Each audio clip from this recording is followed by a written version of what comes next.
Welcome to Skippily to your video about the dative case. We're going to start by reviewing the other cases you know. So go ahead and write those in at the top and then write what each case does. So for example, the nominative is the case that does the verb. Pause the video, write in what the other cases do now. Here are the answers all written out. I tried to use a dark pen and write slowly. I abbreviated, so if you want to do that, that's okay too. So the nominative does the verb, the accusative gets the verb done to it, or it follows a preposition, and the ablative, as far as you know, always follows the preposition. Go ahead and fill out these endings. You can use your noun chart if you have it. You can download the noun chart, or you can cheat and look at the answers in the budget. We're going to focus on the dative. I'm going to put a box around the endings that we're focusing on right now. So the dative is a case, and just like the nominative, accusative, and ablative all have their own set of endings, so does the dative. And just like those cases have their own role in the sentence, the dative is going to have its own role in the sentence as well. We have been talking before this about all the different types of to, and we talked about the indirect object. So an indirect object is going to show to whom or for whom the object, the verb is done. Here are some great examples. I would be in the nominative. It's doing my verb told. Okay. What's actually getting told? The story is getting told, so that would be my direct object. And I would put that in the accusative case.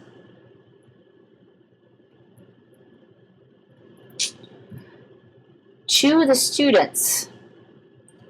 This is my indirect object.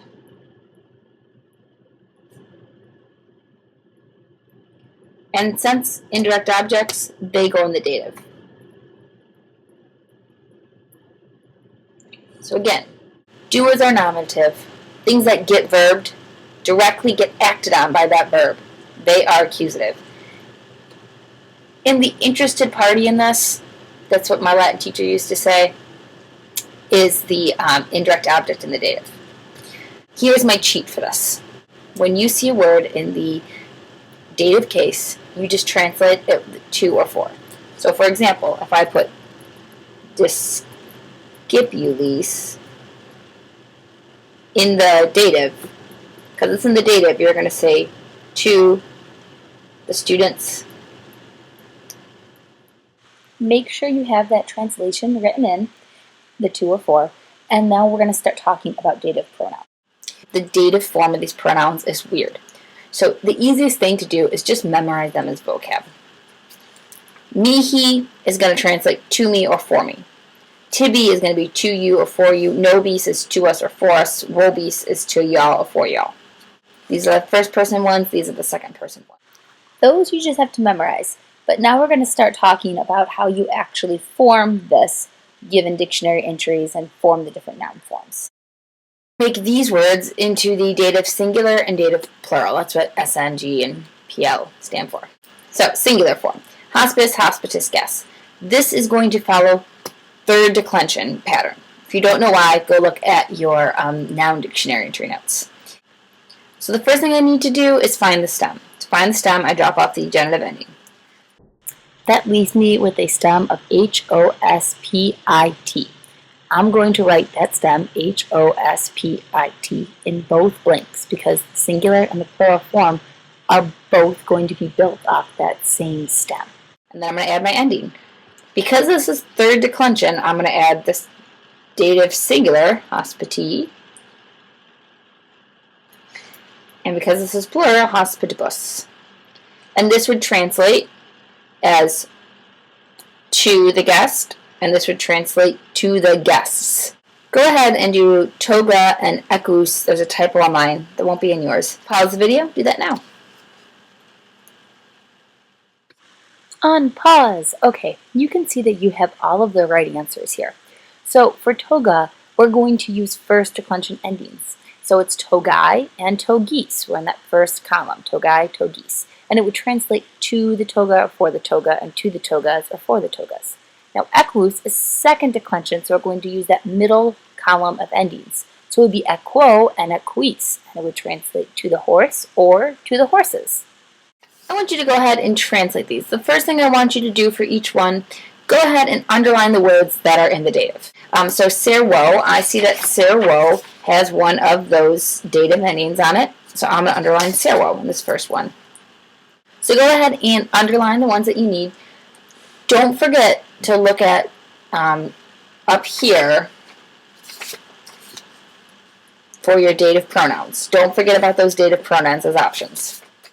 Go ahead, pause the video, and underline all the datives in the sentences. Okay, so I folded my papers so that we could see these more easily. Serwo is right there. Okay, feminis is right here. Nobis, well, it has this IS, but really where I'm finding that is right here, this to us or for us. And mercatori is right here.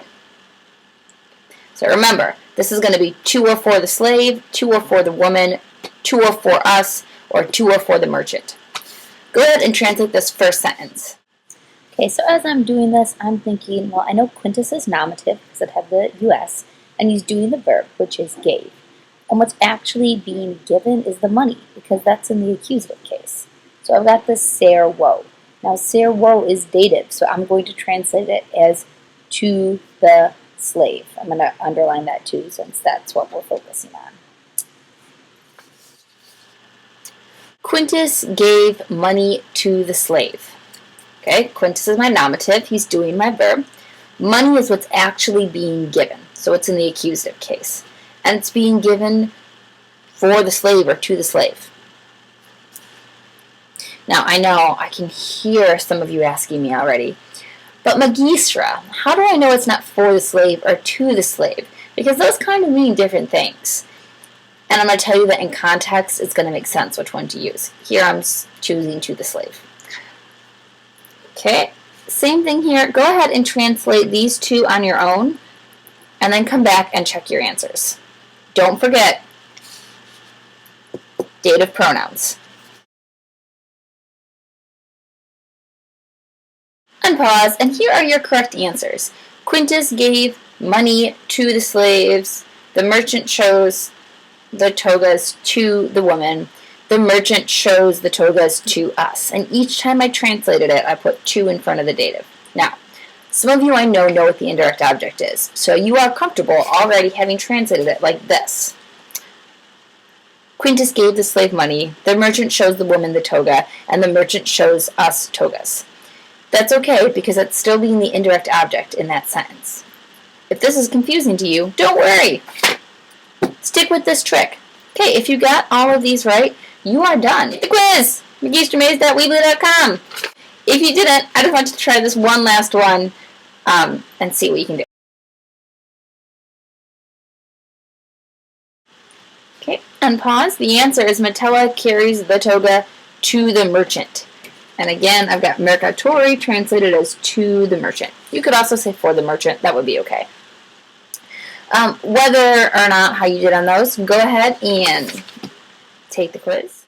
Volete, mate, skipily. I'll see you in class.